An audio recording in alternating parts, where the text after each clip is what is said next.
Hey guys, what's going on? Welcome back to another video. Today I thought I'd put up a gameplay video, because I haven't put one up in a while. We're going to be playing The Monster Inside, which is a free-to-play game on Steam. I don't know much about it, so we're going to go into this blind. Let's do it.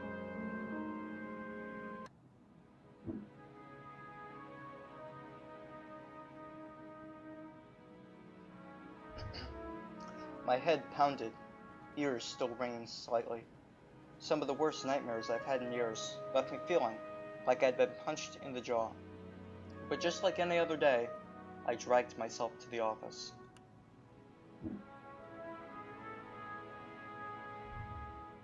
There was another notice on the door from Mayor Vanetti's office. Permits out of date. They didn't like me much, and were trying to drown me in paperwork. It was a slow month, weeks since I'd had any real case to work on, so I passed the time pacing the office, smoking and staring at the mirror in the corner, safely covered with an old bedsheet. I don't dare look at my own reflection. I'm too afraid of what I might see, afraid someday I might have to face what I really am, a steep man.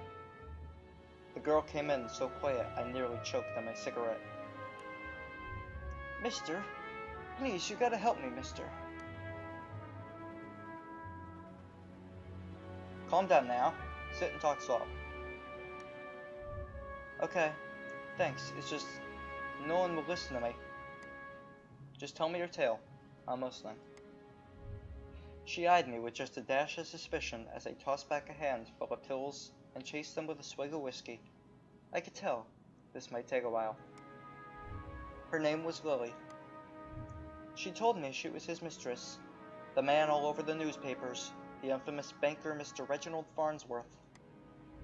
Mr. Farnsworth was a drunk, philandering bastard, but this girl seemed genuinely concerned that he had recently gone missing.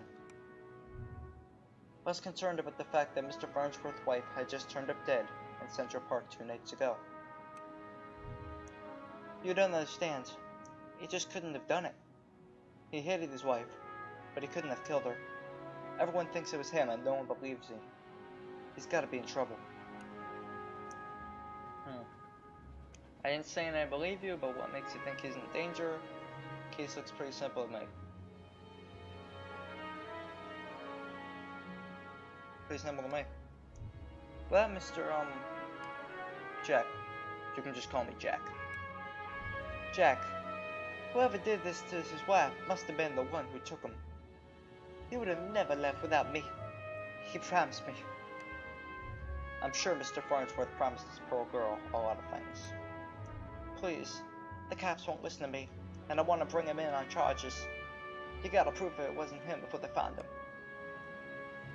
Honestly, I doubt they're in too much of a hurry. Farnsworth had practically the entire police force in his deep pockets. Probably why they haven't found much yet. If they found him and brought him in, it would be due to public pressure. Sometimes a mob with pitchforks is more dangerous than one man with money.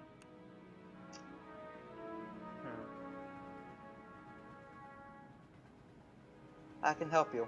We'll get to the bottom of it. Don't you worry now. Oh, thank you, Mr. Jack. Thank you.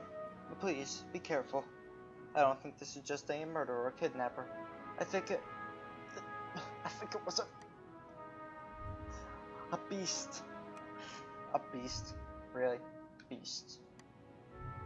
The word struck me funny. Like when you jar your elbow in a hard corner. Not a word many use these days, except in hushed whispers and bedtime stories for children. Oh, they were real enough, alright. They just got better at hiding, controlling their unseemly urges. But I hadn't any monsters in nearly 15 years, back when I was still a cop myself. Well, that's definitely an interesting theory.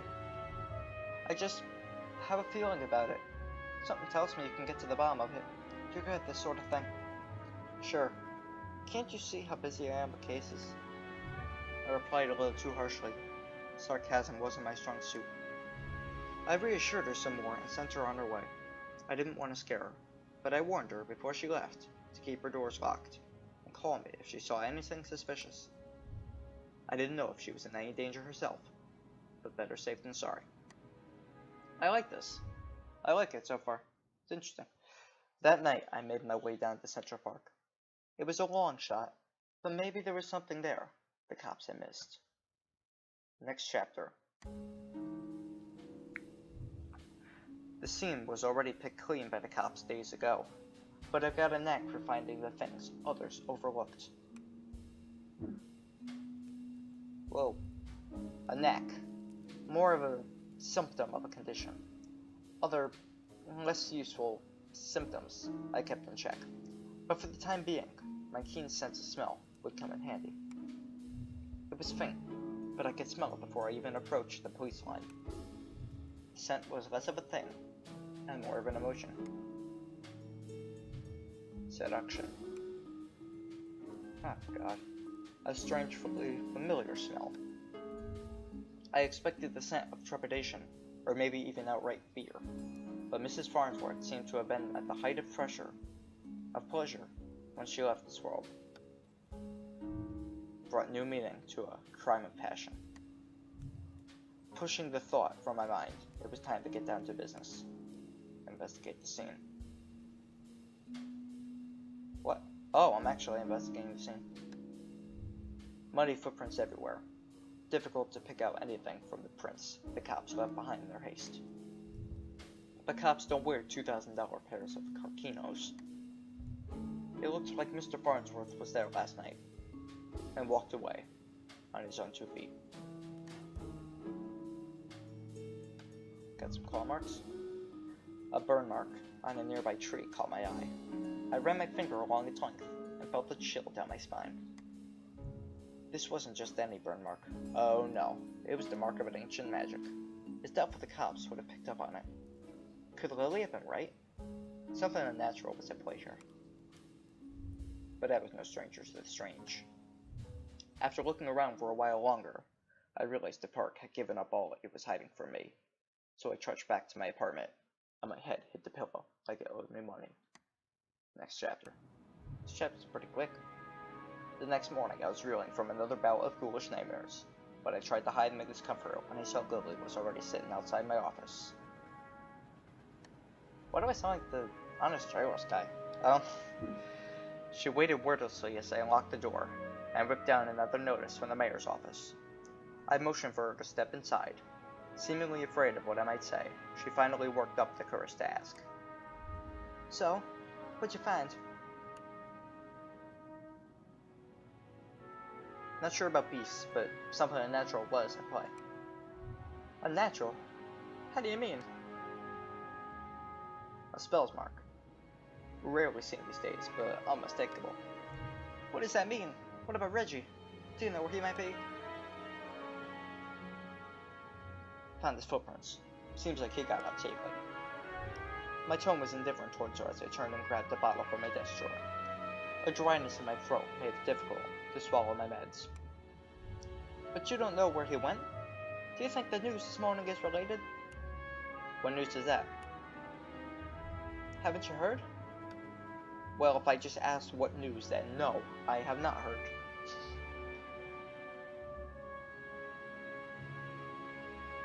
Yeah, but maybe you should tell me what you know. Yeah. They found the police chief's wife dead down at the docks. They say it happened last night. Let me guess. Chief Amato was missing too.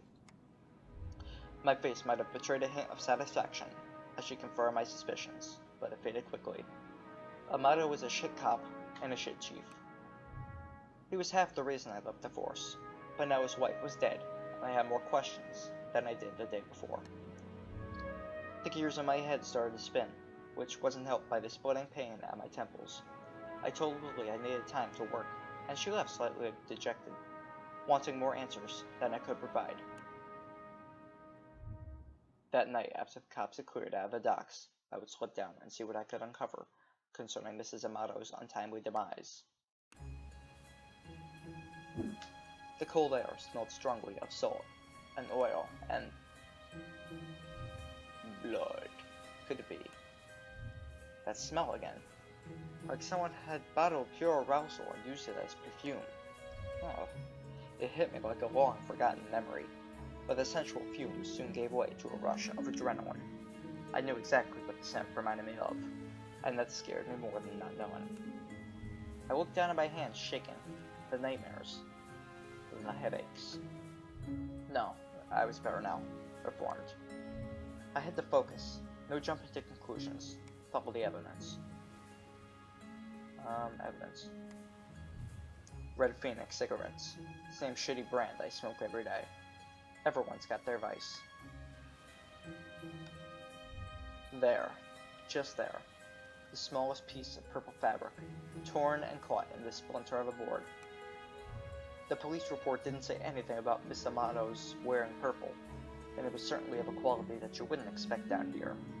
Don't see too many high society types around flaunting royal purple threads. I pulled out my own pack of reds and lit up. I could already feel another headache coming on, but looking out over the waves seemed to help me forget. The cold helped me push down the uncomfortable thoughts that had been bubbling from the top to the top of my brain. I honestly don't remember the walk back to the office. Apparently I spent the night on my easy chair. The air from the docks lingered on my clothes. It was still dark out.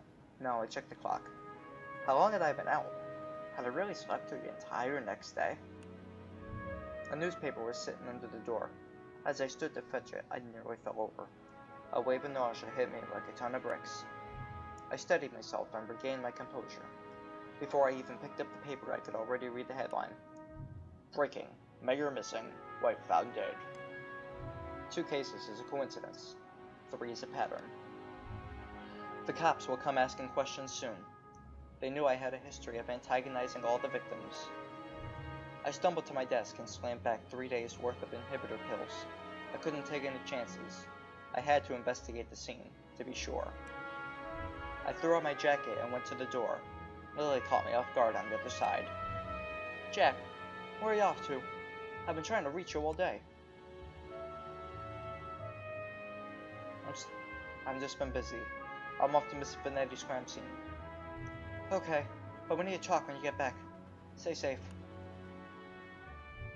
She gave me a soft kiss on the cheek as I rushed off. Part of me wanted to stay and tell her it would be okay, but it would be a lie. The alley was located just behind the high-rise apartments where Mayor Vanetti and his wife lived. I could tell the police were spooked now. The crime scene was even sloppier than the last. They hadn't even bothered to submit the trash info into evidence. Why wouldn't they at least look through the dumpster? It seemed untouched. No one wants to do the dirty work. But I know how to find the good stuff. It really doesn't take long if you know what to look for. Lightweight bags usually mean someone was dumping documents. If you were lucky, they didn't bother to shred them. Jackpot. Shell companies, shady stock trades, bribes. I knew Mayor Vanetti was crooked, but this was unbelievable. And there was more. Letters between Mayor Vanetti and Chief Amato, talking about me. How they were trying to get me to shut down. They didn't like me snooping around crime scenes all the time. Well, they weren't here to stop me snooping around this one. Vanetti's car. If he's still alive, why wouldn't he have left in his car? It didn't make any sense. I honestly wasn't too motivated to find him, but the stakes were too high. And my bet was edging toward the unthinkable. As I searched around for anything that might assuage my fears, I caught the scent again. It overwhelmed my other senses with undulating pleasure. It was intoxicating. A weapon used on the weak-willed. A weapon I knew all too well, though it had been many years since I had used it. Was there another like me? Was I being framed? It wasn't possible. Was it? I was taking my inhibitors. I was reformed. But the nightmares, the headaches, the memory lapses. I couldn't even trust myself. I started walking back out the alley when something shiny caught my eye. A watch. Not just any watch, though. My watch. The fuck? How long have my wrists been bare? Surely I just dropped it when I first came down the alley. I checked the time just before I left the office, hadn't I? Or had I used the wall clock? I couldn't be sure. I couldn't be sure of anything. So I ran. Oh my, this is getting interesting. I don't know why I ran back to the office. The cops would probably show up any minute to knock the door down and cart me away. They would put it together before long. Maybe it'd be best for everyone, but I simply faced my own reflection. But Lily was still there waiting for me. Jack, what's wrong? You look like you've seen a ghost. My own ghost. Come back to haunt me from the past. You're not making any sense, Jack. Come sit down. You don't understand. You're not safe around me. I took a good last look at her as I prepared to shove her out the door. I noticed she was wearing the same thing she had when she first came to my office 3 days ago. A beautiful purple dress. Uh-oh. Odd that I hadn't really noticed before, but it made her seem out of place at the time. And it was frayed around the edges, torn in places. Got her. My chair caught my fall as my knees failed me. It was you! You're the monster. Succubus. Oh, Jack. We are one and the same. You and I. We are both monsters. I'm simply more honest with myself. There's no such thing as reformation. Those pills you take only make you dull. Beasts like us should never suppress our true natures as you have incubus. Those men were probably dead too now, I figured. She probably took them to her lair and... Oh, Jesus, harvested for seed. That's disgusting. So, you've done all this just to wake me up? You could say that. Though it seemed enough just to have you doubt yourself. You believed you were still capable of such horrors, which means deep down you probably are. You can't escape it. Now I need you to complete the deed. You took my watch, messed with my head. Oh, don't act like I didn't do you a favor. Those men hated you and wanted you gone. And now they are gone. I mustered the strength to stand up, moving casually to the window by the corner. She was right about one thing. I was dull, weak, compared to her. If I refused her and she attacked me, I was a dead man. I had to keep her talking. I've never met a succubus who seduces and kills women. Oh, please, such a 14th century stereotype. I don't discriminate when it comes to pleasures of the flesh. But I do still need an incubus like yourself to take the tainted seed I've harvested from those awful men and plant it among the fertile masses for me. I'm tired of draining my lovers just to survive. I'm ready to settle down and start a family. That maniacal laughter. I position myself carefully, making sure she is looking in my direction. Sorry, but I'm not your guy. With a quick flick to my wrist, I whipped the old bitchie off of the corner mirror. Lily was blinded by her own reflection, and sucked into the mirror with a painful monstrous scream. Trapped. What? Shielding my own eyes, I pulled a revolver from my desk side drawer, aimed at the mirror. I fired. Wow. Well, she's trapped in there. Forevermore. And that was it.